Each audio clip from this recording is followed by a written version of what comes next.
ನಮಸ್ಕಾರ. ಎಸ್ ನ್ಯೂಸ್ಗೆ ಸ್ವಾಗತ. ನಾನು ಎಸ್ ದೇವೇಂದ್ರಗೌಡ. ಇಂದಿನ ಮುಖ್ಯಾಂಶಗಳು.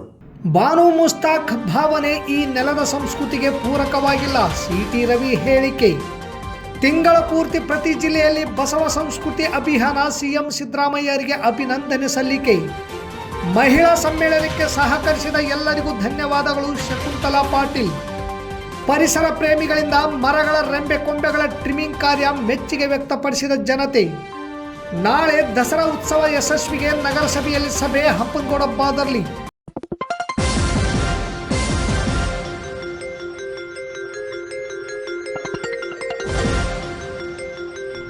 ಎಸ್ ನ್ಯೂಸ್, ಇದು ನಿಮ್ಮ ಧ್ವನಿ. ವಾರ್ತೆಗಳ ವಿವರ. ಅರಿಶಿಣ ಕುಂಕುಮದ ಬಗ್ಗೆ, ತಾಯಿ ಭುವನೇಶ್ವರಿ ಬಗ್ಗೆ ಅವರ ಭಾವನೆ ಈ ನೆಲದ ಸಂಸ್ಕೃತಿಗೆ ಪೂರಕವಾಗಿಲ್ಲ. ಅವರು ಈ ನೆಲದಲ್ಲಿ ಮುಸ್ಲಿಮರಾಗಿ ಹುಟ್ಟಿರಬಹುದು, ಇಸ್ಲಾಂ ಧರ್ಮ ಸ್ವೀಕರಿಸಿರಬಹುದು, ಆದರೆ ಈ ನೆಲಕ್ಕೆ ಒಂದು ಸಂಸ್ಕೃತಿ ಇದೆ. ಅವರ ಭಾವನೆಯನ್ನು ಈ ನೆಲದ ಸಂಸ್ಕೃತಿ ಧಿಕ್ಕರಿಸುತ್ತಿದೆ ಎಂದು ಸಿಟಿ ರವಿ ಹೇಳಿದರು. ಇಂದು ಸಿಂಧನೂರು ನಗರದ ಹಿಂದೂ ಮಹಾಗಣಪತಿ ಕಾರ್ಯಕ್ರಮದಲ್ಲಿ ಭಾಗವಹಿಸಲು ಆಗಮಿಸಿದ ಸಿಟಿ ರವಿಯವರು ಬಿಜೆಪಿ ಮುಖಂಡ ಕೆ ಕರಿಯಪ್ಪ ಅವರ ಮನೆಯಲ್ಲಿ ಸುದ್ದಿಗೋಷ್ಠಿ ನಡೆಸಿ ಮಾತನಾಡಿದ ಅವರು, ಬಾನು ಮುಸ್ತಾಕ್ ಅವರ ಭಾವನೆ ಈ ನೆಲದ ಸಂಸ್ಕೃತಿಗೆ ಒಗ್ಗಲ್ಲ. ನಮ್ಮ ತಾಯಿ ಭುವನೇಶ್ವರಿಗೆ ಕುಂಕುಮ ಹಚ್ಚಬೇಕು, ಆರತಿ ಬೆಳಗಬೇಕು, ಹೊರತು ಬುರ್ಕಾ ಹಾಕಲು ಆಗಲ್ಲ ಎಂದು ಮೈಸೂರು ದಸರಾ ಉತ್ಸವವನ್ನು ಉದ್ಘಾಟಿಸಲಿರುವ ಬಾನು ಮುಸ್ತಾಕ್ ಅವರ ಕುರಿತು ಮಾತನಾಡಿದರು. ಒಂದು ವೇಳೆ ಇಸ್ಲಾಂ ಧರ್ಮದ ಬಗ್ಗೆ ಅಗೌರವ ತರುವ ರೀತಿ ಮಾತನಾಡಿದ್ದರೆ ಅವರನ್ನು ಅವರ ಧರ್ಮದವರೇ ಕಲ್ಲಲ್ಲೇ ಹೊಡೆದು ಸಾಯಿಸಿ ಬಿಡೋರು. ಆದರೆ ನಾವು ಆ ಥರ ಮಾತನಾಡುತ್ತಿಲ್ಲ. ಅವರ ಮಾತನಾಡಿದ ಭಾವನೆ ಸರಿಯಿಲ್ಲ, ವಿಷಾದ ವ್ಯಕ್ತಪಡಿಸಿ ಎಂದು ಕೇಳಿದ್ದೇವೆ ಎಂದರು. ಅವರ ಆಯ್ಕೆ ಬಗ್ಗೆ ಸಮರ್ಥನೆ ಮಾಡಿಕೊಳ್ಳುವ ಮುಖ್ಯಮಂತ್ರಿಗಳೇ ಅವರು ಅರಿಶಿಣ ಕುಂಕುಮದ ಬಗ್ಗೆ, ತಾಯಿ ಭುವನೇಶ್ವರಿ ಬಗ್ಗೆ ಆಡಿದ ಮಾತುಗಳನ್ನು ಸಮರ್ಥನೆ ಮಾಡಿಕೊಳ್ಳುತ್ತೀರಾ ಎಂದು ಮುಖ್ಯಮಂತ್ರಿಗಳಿಗೆ ಸಿಟಿ ರವಿ ಅವರು ಪ್ರಶ್ನೆ ಮಾಡಿದರು. ಈ ಸಂದರ್ಭದಲ್ಲಿ ಬಿಜೆಪಿ ಮುಖಂಡರಾದ ಕೆ ಕರಿಯಪ್ಪ, ಕೊಲ್ಲ ಶೇಷಗಿರಿರಾವ್, ಎಂ ದೊಡ್ಡ ಬಸವರಾಜ್, ಬಿ ಹರ್ಷ, ಬಸವರಾಜ್ ಕ್ಯಾವಟೂರ್, ಆದಿಮನಿ ವೀರಲಕ್ಷ್ಮಿ, ಹನುಮೇಶ್ ಕೆ, ವೆಂಕೋಬ ನಾಯಕ್, ರಾಮತ್ನಾಳ್, ಸಿದ್ದರಾಮೇಶ್ ಮನ್ನಾಪುರ್ ಸೇರಿದಂತೆ ಅನೇಕ ಬಿಜೆಪಿ ಮುಖಂಡರು ಇದ್ದರು. ಅವರು ಇಸ್ಲಾಮನ್ನು ಸ್ವೀಕಾರ ಮಾಡಿರ್ಬೋದು, ಮುಸಲ್ಮಾನರಾಗೆ ಹುಟ್ಟಿರ್ಬೋದು. ಈ ನೆಲಕ್ಕೊಂದು ಸಂಸ್ಕೃತಿ, ಈ ನೆಲದ ಸಂಸ್ಕೃತಿ ಅವರ ಭಾವನೆಯನ್ನ ಧಿಕ್ಕರಿಸುತ್ತೆ. ತಾಯಿ ಭುವನೇಶ್ವರಿಯ ಬಗ್ಗೆ ಅವರ ಭಾವನೆ, ಅರಿಶಿಣ ಕುಂಕುಮದ ಬಗ್ಗೆ ಅವರ ಭಾವನೆ. ತಾಯಿ ಭುವನೇಶ್ವರಿ ಬುರ್ಕ ಹಾಕಕ್ಕಾಗತ್ತೆ ಅಂತ ಕುಂಕುಮನೇ ಇಡಬೇಕು, ತಾಯಿ ಭುವನೇಶ್ವರಿ ಆರತಿನೇ ಬೆಳಗಬೇಕು, ಪುಷ್ಪನೇ ಸಮರ್ಪಣೆ ಮಾಡಬೇಕು. ನಾವು ಬುರ್ಕ ಹಾಕಕ್ಕಾಗತ್ತ? ಬುರ್ಕ ಹಾಕಕ್ಕಾಗಲ್ಲ ತಾಯಿ ಭುವನೇಶ್ವರಿಗೆ. ಅವರ ಅರಿಶಿಣ ಕುಂಕುಮದ ಭಾವನೆ ಬಗೆಗಿನ ಭಾವನೆ ಈ ನೆಲದ ಸಂಸ್ಕೃತಿಗೆ ಪೂರ್ವವಾಗಿರೋದಲ್ಲ. ನೋಡಿ, ಅವರು ಈ ನೆಲಕ್ಕೆ ಒಂದು ಸಂಸ್ಕೃತಿ ಇದೆಯಲ್ವಾ. ನಾವೇನಾದರೂ ಇಸ್ಲಾಂ ಬಗ್ಗೆ ಹಂಗೆ ಮಾತಾಡಿದ್ರೆ, ಕುರಾನ್ ಬಗ್ಗೆ ಹಂಗೆ ಮಾತಾಡಿದ್ರೆ, ಮೊಹಮ್ಮದ್ ಪೈಗಂಬರ್ ಬಗ್ಗೆ ಹಂಗೆ ಮಾತಾಡಿದ್ರೆ ದೇ ಕೆನಾಟ್ ಟಾಲರೇಟ್. ಕಳಿಸ್ಕೊಡ್ತಾರ? ಏನ್ ಮಾಡಿರೋರು? ಒಂದು ವೇಳೆ ಇಸ್ಲಾಂ ಬಗ್ಗೆಯೇ ಬಾನು ಮುಸ್ತಾಕ್ ಅವರು ಹೀಗೆ ಅಗೌರವ ತರೋ ರೀತಿಯಲ್ಲಿ ಮಾತಾಡಿದ್ರೆ ಅವ್ರನ್ನ ಕಲ್ಲಲ್ಲಿ ಹೊಡೆದು ಸಾಯಿಸ್ಬಿಡೋದು. ಅವ್ರನ್ನ ನಾವು ಆ ಥರ ಏನು ಮಾಡ್ತಿಲ್ಲ. ನೀವು ಮಾತಾಡಿದ್ದ ಭಾವನೆ ಸರಿ ಇಲ್ಲ, ವಿಷಾದ ವ್ಯಕ್ತಪಡಿಸಿ ಅಂತ ಕೇಳಿದ್ದೇವೆ. ಎಲ್ಲದರ ಬೆಲೆಯನ್ನು ವಾಟರ್ ಟ್ಯಾಕ್ಸು, ಕಸದ ಮೇಲಿನ ತೆರಿಗೆ ಎಲ್ಲದನ್ನು ಜಾಸ್ತಿ ಮಾಡಿದ್ದಾರೆ. ಈ ಥರ 69 ವಿವಿಧ ಅಗತ್ಯ ವಸ್ತುಗಳ ಬೆಲೆ ಏರಿಕೆ ಮಾಡಿದ್ದಾರೆ. ಇನ್ನು ಅವ್ರಿಗೆ ಒಂದೇ ಒಂದು ಬಾಕಿ ಇರೋದು, ಈ ಔರಂಗಜೇಬು ಜಜಿಯಾ ಅಂತ ಒಂದು ತಲೆಗಂದ ಹಾಕಿದ್ದಂತೆ, ಹಾಗೆ ಒಂದು ತಲೆಗಂದಾಯ ಹಾಕ್ಬಿಟ್ರೆ ಇನ್ನೇನು ಬಾಕಿ ಉಳಿಯೋದು. ತಲೆಗಿಷ್ಟು ಅಂತ ಕಂದಾಯ ಹಾಕೋದಷ್ಟೇ ಬಾಕಿ ಇರೋದು. ಎಲ್ಲ ಅಗತ್ಯ ವಸ್ತುಗಳ ಬೆಲೆ ಏರಿಕೆ ಮಾಡಿದ್ದಾರೆ. ಇದೊಂಥರ ಹೆಂಗಿದೆ ಅಂದ್ರೆ, ಮತ್ತೆ ಹೇಳ್ತಾರೆ ನಾವು ಪಂಚ ಗ್ಯಾರಂಟಿ ಕೊಡ್ತಾ ಇದ್ದೀವಿ, ನಮ್ ಜೋಬಿಗೆ ಕೈ ಹಾಕಿ ನಮ್ದೇ 10,000 ರೂಪಾಯಿ ಹೊಡೆದು ನಮ್ಮ ಹೆಂಡ್ರ ಕೈಗೆ 2,000 ಕೊಟ್ಟು ನಾನು ಕೊಟ್ಟೆ ಅಂತ ಹೇಳ್ತಾರೆ.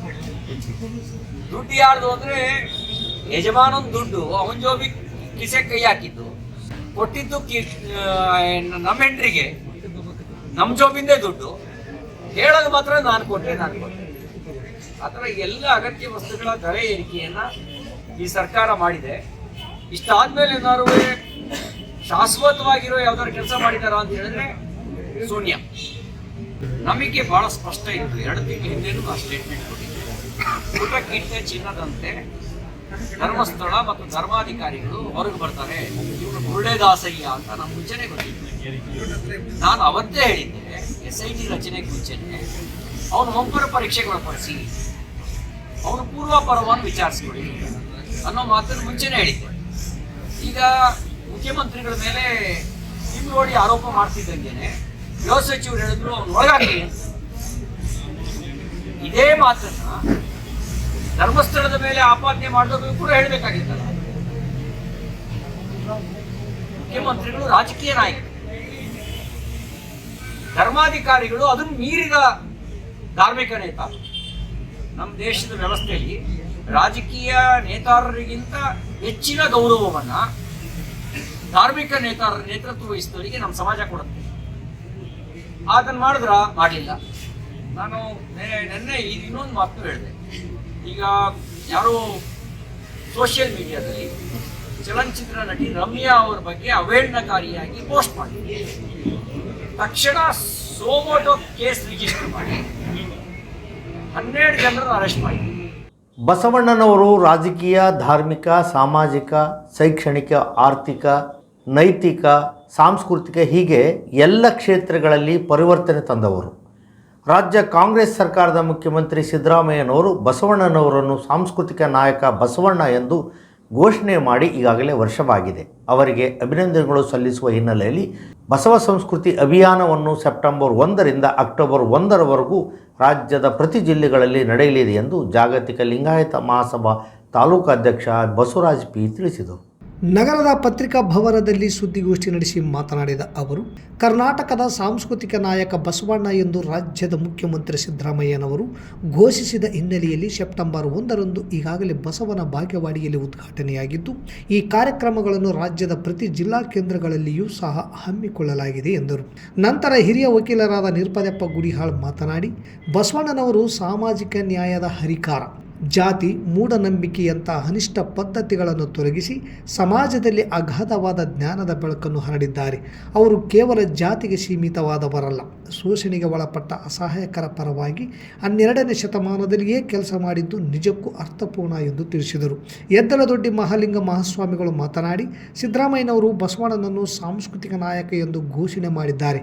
ಈ ಅಭಿಯಾನದ ತಿಂಗಳ ಅಂತ್ಯಕ್ಕೆ ಬೆಂಗಳೂರಿನಲ್ಲಿ ಕೊನೆಯ ಕಾರ್ಯಕ್ರಮವನ್ನು ಮಾಡುತ್ತಿದ್ದು, ಸಿಎಂ ಸಿದ್ದರಾಮಯ್ಯ ಅವರನ್ನು ಭೇಟಿ ಮಾಡಿ ಸನ್ಮಾನಿಸಿ ಗೌರವಿಸಲಾಗುತ್ತದೆ. ಸೆಪ್ಟೆಂಬರ್ 5ರಂದು ರಾಯಚೂರಿನ ಗಂಜಿನಲ್ಲಿ ಕಾರ್ಯಕ್ರಮ ಇರಲಿದೆ. ಸಮಾಜದವರು ಹೆಚ್ಚಿನ ಸಂಖ್ಯೆಯಲ್ಲಿ ಭಾಗವಹಿಸಿ ಕಾರ್ಯಕ್ರಮವನ್ನು ಯಶಸ್ವಿಗೊಳಿಸಬೇಕೆಂದು ತಿಳಿಸಿದರು. ಜಾಗತಿಕ ಲಿಂಗಾಯತ ಮಹಾಸಭಾದ ಜಿಲ್ಲಾಧ್ಯಕ್ಷ ಪಿ ರುದ್ರಪ್ಪ ಕುರ್ಕುಂದ, ಅಖಿಲ ಭಾರತ ವೀರಶೈವ ಸಮಾಜದ ತಾಲೂಕು ಅಧ್ಯಕ್ಷ ರಾಮನಗೌಡ ಮಲ್ಕಾಪುರ್, ಬಸವ ಕೇಂದ್ರದ ತಾಲೂಕು ಅಧ್ಯಕ್ಷ ಕರೇಗೌಡ ಕುರ್ಕುಂದ, ಎಚ್.ಜಿ. ಹಂಪಣ್ಣ, ಕೃಷ್ಣ ವಕೀಲ್ ಸೇರಿದಂತೆ ಅನೇಕರು ಉಪಸ್ಥಿತರಿದ್ದರು. ಬಸವಣ್ಣ ಸಾಮಾಜಿಕವಾಗಿ ತೋಡ್ರಿ ಬಸವಣ್ಣ, ಯಾಕಂದ್ರೆ ಸಾಮಾಜಿಕ ಸುಧಾರಣೆ ಮಾಡುವಲ್ಲಿ ಆತನ ಒಂದು ವ್ಯಕ್ತಿತ್ವ. ಅದೇ ತೆರನಾಗಿ ಈ ಒಂದು ಆರ್ಥಿಕ ಇದರೊಂದು ಯೋಚನೆ ಮಾಡಿದ್ರೆ ಬಸವಣ್ಣ ಯಾವ ರೀತಿ ನಾವು ಜೀವನ ಮಾಡಬೇಕು, ಯಾವ ರೀತಿ ನಮ್ಮ ಕಾಯಕ ಇರಬೇಕಂತಕ್ಕಂಥ ಕಾಯಕ ಒಂದು ತತ್ವ ಕಳಿಸಿಕೊಟ್ಟಂತ ಬಸವಣ್ಣ. ಸಾಮಾಜಿಕ ಜೀವನ ಅಂದ್ರೆ ಸಮಾನತೆಯನ್ನು ಮೆರೆದು ತೋರಿಸಿಕೊಟ್ಟಂತ ಬಸವಣ್ಣ. ನಮ್ಮ ಜೀವನದ ಸರ್ವ ಉಪಾಯಗಳನ್ನು ತೋರಿಸಿದಂತ ಯಾವುದೇ ಒಬ್ಬ ವ್ಯಕ್ತಿ ಬಂದಂತ ಬಸವಣ್ಣ. ಆ ಒಂದು ಬಸವಣ್ಣನನ್ನು ನಮ್ಮ ಈಗಿನ ಮುಖ್ಯಮಂತ್ರಿಗಳಾಗಿರ್ತಕ್ಕಂಥ ಮಾನ್ಯ ಸಿದ್ದರಾಮಯ್ಯನವರು ನಮ್ಮ ಕರ್ನಾಟಕದ ಸಾಂಸ್ಕೃತಿಕ ನಾಯಕ ಎಂಬತಕ್ಕಂಥ ಒಂದು ಬಿರುದನ್ನು ಕೊಟ್ಟವರನ್ನು, ಈ ಒಂದು ಕರ್ನಾಟಕದ ಸಾಂಸ್ಕೃತಿಕ ನಾಯಕ ಎಂಬತಕ್ಕಂಥ ಒಂದು ಅಭಿದಾನವನ್ನು ಕೊಟ್ಟದಕ್ಕೆ ಅವರಿಗೂ ಈ ಒಂದು ನಮ್ಮ ಲಿಂಗಾಯತ ಮಹಾಸಭಾ ಮತ್ತು ಬಸವ ಸಾಂಸ್ಕೃತಿಕ ಅಭಿಯಾನದ ಅಡಿಯಲ್ಲಿ ಅವರಿಗೂ ಅಭಿನಂದನೆ ಸಲ್ಲಿಸುವ ಪೂರ್ವಕ ಈ ಒಂದು ಕಾರ್ಯಕ್ರಮ ಹಮ್ಮಿಕೊಂಡಿದ್ದೇವೆ ಅಂತಕ್ಕಂಥ ವಿಚಾರವನ್ನು ಹೇಳುತ್ತಾ, ಈ ಒಂದು ನಮ್ಮ ತಾಲೂಕಿನ ಎಲ್ಲ ಸಮಾಜದ ಬಾಂಧವರು ಆ ಒಂದು ಕಾರ್ಯಕ್ರಮದಲ್ಲಿ ಪಾಲ್ಗೊಂಡು ಈ ಕಾರ್ಯಕ್ರಮ ಯಶಸ್ವಿಗೊಳಿಸಬೇಕಂತ ವಿಚಾರವಾಗಿ ತಮ್ಮನ್ನು ಉದ್ದೇಶಿಸಿ ಒಂದೆರಡು ಮಾತುಗಳನ್ನು ತಿಳಿಸಲಾಗಿದೆ. ಸಿಂಧನೂರು ನಗರದಲ್ಲಿ ಆಗಸ್ಟ್ 30, 31 ಹಾಗೂ ಸೆಪ್ಟೆಂಬರ್ 1ರಂದು 3 ದಿನಗಳ ಕಾಲ ಜನವಾದಿ ಮಹಿಳಾ ಸಂಘಟನೆಯ 12ನೇ ರಾಜ್ಯ ಸಮ್ಮೇಳನ ಯಶಸ್ವಿಯಾಗಿ ಜರುಗಿದ್ದು, ಈ ಸಮ್ಮೇಳನದ ಯಶಸ್ವಿಗೆ ಸಹಕರಿಸಿದ ಎಲ್ಲರಿಗೂ ಸ್ವಾಗತ ಸಮಿತಿಯ ಕಾರ್ಯದರ್ಶಿ ಹಾಗೂ ಜಿಲ್ಲಾ ಅಧ್ಯಕ್ಷರಾದ ಶಕುಂತಲಾ ಪಾಟೀಲ್ ಧನ್ಯವಾದಗಳನ್ನು ಸಲ್ಲಿಸಿದ್ದಾರೆ. ನಗರದ ಟೌನ್ ಹಾಲ್ನಲ್ಲಿ ಬಹಿರಂಗ ಅಧಿವೇಶನ ಹಾಗೂ ರಾಯಲ್ ಫಂಕ್ಷನ್ ಹಾಲ್ನಲ್ಲಿ ಪ್ರತಿನಿಧಿ ಅಧಿವೇಶನ ನಡೆಯಿತು. ಆಗಸ್ಟ್ 30ರಂದು ಮೆರವಣಿಗೆ ನಗರದ ಶಾದಿ ಮಹಲ್ನಿಂದ ನಗರದ ಪ್ರಮುಖ ರಸ್ತೆಯ ಮೂಲಕ ಸಂಚರಿಸಿ ಸಮ್ಮೇಳನದ ಮಹತ್ವ ಮತ್ತು ಮಹಿಳೆಯರ ಮೇಲೆ ನಡೆಯುವ ದೌರ್ಜನ್ಯ, ಅತ್ಯಾಚಾರ ಕುರಿತು ಘೋಷಣೆಗಳನ್ನು ಮೊಳಗಿಸಿದ ಮಹಿಳೆಯರು. ಈ 3 ದಿನಗಳ ಕಾಲ ನಡೆದ ಸಮ್ಮೇಳನಕ್ಕೆ ನಗರದ ವ್ಯಾಪಾರಸ್ಥರು, ಜನಪ್ರತಿನಿಧಿಗಳು, ದುಡಿಯುವ ಜನ ಆರ್ಥಿಕ ಸಹಾಯ ಮಾಡಿ ಸಮ್ಮೇಳನದ ಯಶಸ್ವಿಗೆ ಸಹಕರಿಸಿದ್ದಾರೆ. ಇವರೆಲ್ಲರಿಗೂ ಸ್ವಾಗತ ಸಮಿತಿ ಪರವಾಗಿ ಧನ್ಯವಾದಗಳನ್ನು ಧನ್ಯವಾದಗಳನ್ನು ಸಲ್ಲಿಸುತ್ತೇವೆ ಎಂದು ಸ್ವಾಗತ ಸಮಿತಿ ಅಧ್ಯಕ್ಷರಾದ ಸರಸ್ವತಿ ಪಾಟೀಲ್ ಹಾಗೂ ಕಾರ್ಯದರ್ಶಿ ಶಕುಂತಲಾ ಪಾಟೀಲ್, ಕೆಪಿಆರ್ಎಸ್ ಮುಖಂಡರಾದ ಬಸವಂತರಾಯಗೌಡ ಕಲ್ಲೂರ್ ಧನ್ಯವಾದಗಳನ್ನು ಸಲ್ಲಿಸಿದ್ದಾರೆ. ಸಿಂಧನೂರು ನಗರ ಹಚ್ಚ ಹಸಿರಾಗಿ ಕಂಗೊಳಿಸಲು ಕಾರಣರಾದ ಅನೇಕ ಪರಿಸರ ಪ್ರೇಮಿಗಳು ಕೆಲವು ವರ್ಷಗಳ ಹಿಂದೆ ಸಸಿ ನೆಟ್ಟು ಪೋಷಿಸಿದ ಗಿಡಗಳು ಇಂದು ಹೆಮ್ಮರವಾಗಿ ಬೆಳೆದು ನೆರಳು ಕೊಡುತ್ತಿವೆ. ಈ ಮರಗಳ ರೆಂಬೆ ಕೊಂಬೆಗಳು ದೊಡ್ಡದಾಗಿ ಬೆಳೆದು ರಸ್ತೆಗೆ ಬಾಗಿದ ಕಾರಣವಾಗಿ ವನಸಿರಿ ಫೌಂಡೇಶನ್, ಅಖಂಡ ಭೂಮಿ ಫೌಂಡೇಶನ್, ಹೆಲ್ತ್ ಕ್ಲಬ್, ಲಯನ್ಸ್ ಕ್ಲಬ್ನ ಸದಸ್ಯರು ಸಾಥ್ ನೀಡಿ ನಗರದಲ್ಲಿ ಈಗಾಗಲೇ ಸತತವಾಗಿ 25 ದಿನಗಳಿಂದ ಟ್ರಿಮ್ಮಿಂಗ್ ಕಾರ್ಯ ನಡೆಸಿದ್ದಾರೆ. ಈ ಟ್ರಿಮ್ಮಿಂಗ್ ಕಾರ್ಯಕ್ಕೆ ನಾಗರಿಕರು ಮೆಚ್ಚುಗೆ ವ್ಯಕ್ತಪಡಿಸಿದ್ದಾರೆ. ಜೊತೆಗೆ ಕೆಲವರು ಸ್ಪಂದಿಸಿದ್ದು ವೈಯಕ್ತಿಕವಾಗಿ ಸಣ್ಣ ಪುಟ್ಟ ಹಣದ ಸಹಾಯವನ್ನು ಮಾಡಿ ಮಾನವೀಯತೆ ಮೆರೆದಿದ್ದಾರೆ. ನಗರದ ಪ್ರತಿ ವಾರ್ಡ್ಗಳ ರಸ್ತೆಯಲ್ಲಿರುವ ಮರದ ರೆಂಬೆ ಕೊಂಬೆ ಕತ್ತರಿಸಿ ಸಾರ್ವಜನಿಕರಿಗೆ, ಶಾಲೆಗೆ ತೆರಳುವ ಮಕ್ಕಳಿಗೆ ಸುಲಭವಾಗಿ ಸಂಚರಿಸಲು ಸಹಾಯ ಮಾಡುತ್ತಿದ್ದಾರೆ. ಕೆಲವರು ತಮ್ಮ ಸ್ವ ಇಚ್ಛೆಯಿಂದ ಸಮಾಜಕ್ಕೆ ನಮ್ಮದು ಒಂದು ಅಳಿಲು ಸೇವೆ ಇರಲೆಂದು ಮರಗಳ ಟ್ರಿಮ್ಮಿಂಗ್ ಕೆಲಸದಲ್ಲಿ ಭಾಗಿಯಾಗುತ್ತಿದ್ದಾರೆ. ಸತತವಾಗಿ ಆಗೊಮ್ಮೆ ಈಗೊಮ್ಮೆ ಬರುತ್ತಿರುವ ಮಳೆಗೆ ಮರಗಳ ರೆಂಬೆ ಕೊಂಬೆಗಳು ರಸ್ತೆಯ ಬದಿ ಹಾಕಿರುವ ವಿದ್ಯುತ್ ಕಂಬಗಳ ತಂತಿಗಳಿಗೆ ತಾಗಿ ಮುಂದಾಗುವ ಅನಾಹುತಗಳನ್ನು ತಡೆಯಲು ಈ ಟ್ರಿಮ್ಮಿಂಗ್ ಕಾರ್ಯ ನಡೆದಿದೆ. ಕಳೆದ ವರ್ಷವೂ ಸಹ ಈ ಗಿಡ ಮರಗಳಿಗೆ ಟ್ರಿಮ್ಮಿಂಗ್ ಕಾರ್ಯವು 52 ದಿನ ನಡೆದಿತ್ತು. ಈ ವರ್ಷ ಸತತ 25ನೇ ದಿನಕ್ಕೆ ಸಾಗಿದೆ. ಕೇವಲ ಗಿಡ ಮರಗಳ ಟ್ರಿಮ್ಮಿಂಗ್ ಕಾರ್ಯ ಅಷ್ಟೇ ಅಲ್ಲದೆ ಪರಿಸರ ಉಳಿಸಿ ಬೆಳೆಸಿ ಅಭಿಯಾನ, ಏಪ್ರಿಲ್ ಫೂಲ್ ಬದಲಿಗೆ ಏಪ್ರಿಲ್ ಕೂಲ್, POP ಗಣೇಶ ತ್ಯಜಿಸಿ ಮಣ್ಣಿನ ಗಣಪನನ್ನು ಪ್ರತಿಷ್ಠಾಪಿಸಿ ಅನಾವಶ್ಯಕವಾಗಿ ಗಿಡ ಮರಗಳನ್ನು ಕಟ್ ಮಾಡಿದಲ್ಲಿ ಅಂತಹವರ ವಿರುದ್ಧವೂ ಸಹ ಪ್ರಕರಣ ದಾಖಲಿಸಿ ಅರಣ್ಯ ಇಲಾಖೆಯಿಂದ ದಂಡ ಹಾಕಿಸಿ ಮರಳಿ ಸಸಿಗಳನ್ನು ಹಚ್ಚಿಸುವಂಥ ಕಾರ್ಯ ಸೇರಿ ಹಲವಾರು ಪರಿಸರ ಜಾಗೃತಿ ಕೆಲಸವನ್ನು ವನಸಿರಿ ಫೌಂಡೇಶನ್ ಮಾಡುತ್ತಿದೆ. ಸಿಂಧನೂರು ತಾಲೂಕಿನಲ್ಲಿ ದಸರಾ ಉತ್ಸವ ಈ ತಿಂಗಳ 22ರಂದು ಮುಕುಂದಿಯ ತುಂಗೆದಡದಲ್ಲಿ ಅಂಬಾದೇವಿಗೆ ತುಂಗ ಆರತಿ ಬೆಳಗುವ ಮೂಲಕ ಚಾಲನೆ ನೀಡುತ್ತಿದ್ದು, ದಸರಾ ಕಾರ್ಯಕ್ರಮ ಈ ಬಾರಿ ನಗರದಲ್ಲಿ ಮತ್ತು ಹಳ್ಳಿಗಳಲ್ಲಿ ನಡೆಸಲು ಸಮಿತಿ ನಿರ್ಧಾರ ಮಾಡಿದ್ದು, ಈ ಕಾರ್ಯಕ್ರಮ ತಯಾರಿಗಾಗಿ ನಾಳೆ ನಗರಸಭೆಯಲ್ಲಿ ಸಂಜೆ 4 ಗಂಟೆಗೆ ಸಭೆ ಕರೆಯಲಾಗಿದೆ ಎಂದು ಶಾಸಕರಾದ ಹಂಪನಗೌಡ ಬಾದುಲಿ ಅವರು ತಿಳಿಸಿದ್ದಾರೆ. ಸಮಿತಿಯ ಅಧ್ಯಕ್ಷರು ಮತ್ತು ಶಾಸಕರಾದ ಹಂಪನಗೌಡರ ಅಧ್ಯಕ್ಷತೆಯಲ್ಲಿ ಮತ್ತು ಗೌರವಾಧ್ಯಕ್ಷರಾದ ಮಾಜಿ ಸಂಸದರಾದ ಕೆ ವಿರೂಪಾಕ್ಷಪ್ಪ ಹಾಗೂ ಮಾಜಿ ಸಚಿವರಾದ ವೆಂಕಟರಾವ್ ನಾಡಗೌಡ ಅವರ ಸಮ್ಮುಖದಲ್ಲಿ ಸಭೆ ನಡೆಯಲಿದ್ದು, ಈ ಸಭೆಗೆ ಸಿಂಧನೂರಿನ ಸಂಘ ಸಂಸ್ಥೆಗಳ ಮುಖಂಡರು, ಸಮಾಜದ ಮುಖಂಡರು, ತಾಲೂಕಾ ಅಧಿಕಾರಿಗಳು, ಜನಪ್ರತಿನಿಧಿಗಳು ಆಗಮಿಸಿ ತಮ್ಮ ಸಲಹೆ ಸೂಚನೆಗಳನ್ನು ನೀಡಬೇಕೆಂದು ಸ್ವಾಗತ ಸಮಿತಿ ಕಾರ್ಯದರ್ಶಿಯಾದ ಎಸ್ ದೇವೇಂದ್ರಗೌಡ ಕೋರಿದ್ದಾರೆ. ನಮ್ಮ ಭಾಗದಲ್ಲಿ ಸೈನಿಕರ ಬಗ್ಗೆ ಯುವಕರಿಗೆ ಮಾಹಿತಿ ಇಲ್ಲ. ಕೊಡಗಿನಂತೆ ನಮ್ಮಲ್ಲಿರುವ ಯುವಕರಿಗೆ ಸೈನಿಕರಾಗಲು ಆಸಕ್ತಿ ಇರುವ ಯುವಕರು ಇದ್ದು, ಆದರೆ ಅವರಿಗೆ ಮಾಹಿತಿ ಕೊರತೆ ಇದೆ ಎಂದು ಮಾಜಿ ಸಂಸದರಾದ ಕೆ ವಿರೂಪಾಕ್ಷಪ್ಪನವರು ಹೇಳಿದರು. ನಗರದ APMCಯಲ್ಲಿ ನಿವೃತ್ತಿ ಸೈನಿಕ MD ತಾಹೀರ್ ನಕಾಶ್ ಹಣಗಿ ಅವರ ಸನ್ಮಾನ ಸಮಾರಂಭ ಕಾರ್ಯಕ್ರಮದಲ್ಲಿ ಪಾಲ್ಗೊಂಡು ಮಾತನಾಡಿದ ಅವರು, ನಮ್ಮ ತಾಲೂಕಿನಲ್ಲಿರುವ ಮಾಜಿ ಸೈನಿಕರನ್ನು ನೋಡಿ ನನಗೆ ಖುಷಿಯಾಗಿದೆ ಎಂದರು. ಸೈನಿಕರಾಗಲು ತಾಲೂಕಿನಲ್ಲಿ ಯುವಕರ ಪಡೆ ಇದೆ. ನಾವು ಸೈನಿಕರಾಗಿ ದೇಶ ಸೇವೆ ಮಾಡಲು ಉತ್ಸಾಹ ಇದ್ದು, ಆದರೆ ಅವರಿಗೆ ಸರಿಯಾದ ಮಾಹಿತಿ, ತರಬೇತಿ ನೀಡುವ ಕೇಂದ್ರ ಇಲ್ಲ. ನಿವೃತ್ತ ಸೈನಿಕರ ಸಂಘದಿಂದ ತಾಲೂಕಿನಲ್ಲಿ ಸೈನಿಕರಿಗೆ ತರಬೇತಿ ನೀಡಲು ರೆಡಿ ಇದ್ದರೆ ನಾನು ತರಬೇತಿ ಕೇಂದ್ರಕ್ಕೆ ನಿವೇಶನ ಸೇರಿದಂತೆ ಇನ್ನಿತರೆ ಸಹಾಯ ಸಹಕಾರ ನೀಡುವುದಾಗಿ ವಿರೂಪಾಕ್ಷಪ್ಪ ಭರವಸೆ ನೀಡಿದರು. ದೇಶದ ಗಡಿಯಲ್ಲಿ ಸೇವೆ ಸಲ್ಲಿಸಿ ಪ್ರಥಮ ಬಾರಿಗೆ ನಗರಕ್ಕೆ ಬಂದ ನಿವೃತ್ತಿ ಸೈನಿಕರಾದ MD ತಾಹೀರ್ ನಕಾಶ್ ಹಣಗಿ ಅವರಿಗೆ ನಗರದಲ್ಲಿ ಭವ್ಯ ಸ್ವಾಗತ ಮಾಡಿ ಅದ್ಧೂರಿ ಮೆರವಣಿಗೆ ಮಾಡುವ ಮೂಲಕ ಸ್ವಾಗತ ಮಾಡಿಕೊಂಡರು. ದೇಶದ ಗಡಿಯಲ್ಲಿ 22 ವರ್ಷಗಳ ಕಾಲ ಸೇವೆ ಸಲ್ಲಿಸಿ ನಿವೃತ್ತಿ ಹೊಂದಿದ ಮಾಜಿ ಸೈನಿಕ MD ತಾಹೀರ್ ನಕಾಶ್ ಹಣಗಿ ಹಾಗೂ ಅವರ ಕುಟುಂಬವನ್ನು ನಗರದಲ್ಲಿ ಮಾಜಿ ಸೈನಿಕರ ಸಂಘದ ವತಿಯಿಂದ ಭವ್ಯವಾಗಿ ಸನ್ಮಾನಿಸಲಾಯಿತು.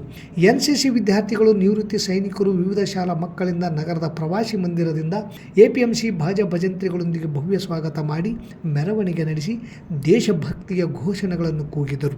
ಮಾಜಿ ಸೈನಿಕರ ಸಂಘದ ಪದಾಧಿಕಾರಿಗಳು ಹಾಗೂ ಸಂಘ ಸಂಸ್ಥೆಗಳ ವಿವಿಧ ರಾಜಕೀಯ ಮುಖಂಡರಿಂದ ಮಾಜಿ ಸೈನಿಕ ತಾಹೀರ್ ಅವರ ಸೇವೆ ಬಗ್ಗೆ ಮೆಚ್ಚುಗೆ ವ್ಯಕ್ತಪಡಿಸಿ ಕುಟುಂಬದವರಿಗೆ ಸನ್ಮಾನ ಮಾಡಿ ಗೌರವಿಸಿದರು.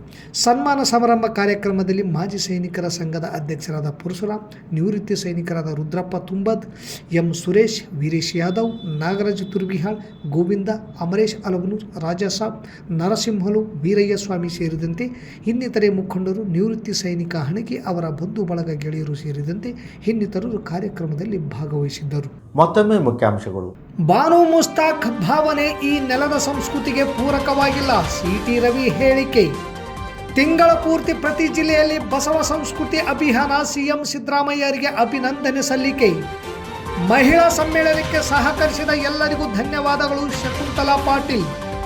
ಪರಿಸರ ಪ್ರೇಮಿಗಳಿಂದ ಮರಗಳ ರೆಂಬೆ ಕೊಂಬೆಗಳ ಟ್ರಿಮ್ಮಿಂಗ್ ಕಾರ್ಯ ಮೆಚ್ಚುಗೆ ವ್ಯಕ್ತಪಡಿಸಿದ ಜನತೆ. ನಾಳೆ ದಸರಾ ಉತ್ಸವ ಯಶಸ್ವಿಗೆ ನಗರಸಭೆಯಲ್ಲಿ ಸಭೆ, ಹಪ್ಪನಗೌಡ ಬಾದರ್ಲಿ. ಇಲ್ಲಿಗೆ ವಾರ್ತಾ ಪ್ರಸಾರ ಮುಕ್ತಾಯವಾಯಿತು. ನಿರಂತರ ಸುದ್ದಿಗಾಗಿ ವೀಕ್ಷಿಸಿ ಎಸ್ ನ್ಯೂಸ್. ಇದು ನಿಮ್ಮ ಧ್ವನಿ. ನಮಸ್ಕಾರ.